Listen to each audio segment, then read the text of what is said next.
తెలంగాణ అమరవీరులకు నివాళులర్పించిన అనంతరం gun park వద్ద బీఆర్ఎస్ ఎమ్మెల్యే కేటీఆర్ రాష్ట్ర ప్రభుత్వంపై తీవ్ర విమర్శలు చేశారు. మాజీ సీఎం కేసీఆర్ హయాంలో రైతు బంధు సకాలంలో అందేదని, కానీ ప్రస్తుతం రైతుల పంటలు కోసినా ప్రభుత్వం నుంచి స్పష్టత లేదని ఆయన అన్నారు.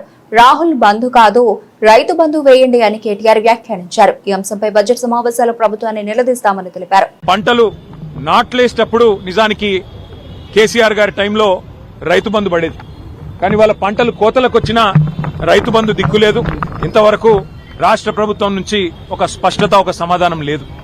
అందుకే రాహుల్ బంధు కాదు, రైతు బంధు వేయండి, రాహుల్ కు 1000 కోట్లు, రైతులకు వెన్నుపోట్ల అని చెప్పి ఈ సభ సమావేశాల్లోనే, బడ్జెట్ సమావేశంలో తప్పకుండా నిలదీస్తాం.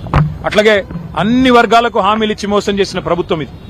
బలహీన వర్గాలకు 1,00,000 కోట్ల బడ్జెట్ అన్నారు 5 ఏళ్లలో. మరి 2 బడ్జెట్లు అయిపోయినాయి, ఇది 3వ బడ్జెట్. ఈ పాటికి 60,000 కోట్లు పెట్టి ఉండాలి. మరి ఇంతవరకు దాని మీద కూడా స్పష్టత లేదు. అట్లాగే ఎస్సీ ఎస్టీలకు అంబేద్కర్ అభయహస్తం ప్రవేశపెడతామన్నారు, మరి 12 లక్షలు ఇస్తామన్నారు దళిత బంధు స్థానంలో. ఇంతవరకు అతిగతి లేదు.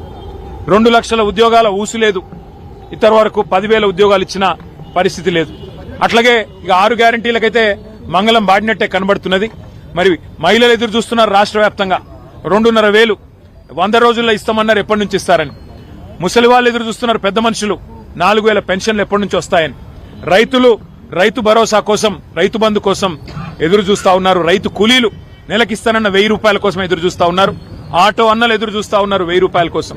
ఈ అన్ని విషయాల్లో ముఖ్యంగా తెలంగాణ విద్యార్థులు 10,000 కోట్లు ఫీజు రీయింబర్స్మెంట్ బకాయిలు ఏదైతే గవర్నమెంట్ చెల్లించాలో వాటి విషయంలో కూడా మొత్తం విద్యార్థులు, వారి తల్లిదండ్రులు ఎదురు చూస్తా ఉన్నారు.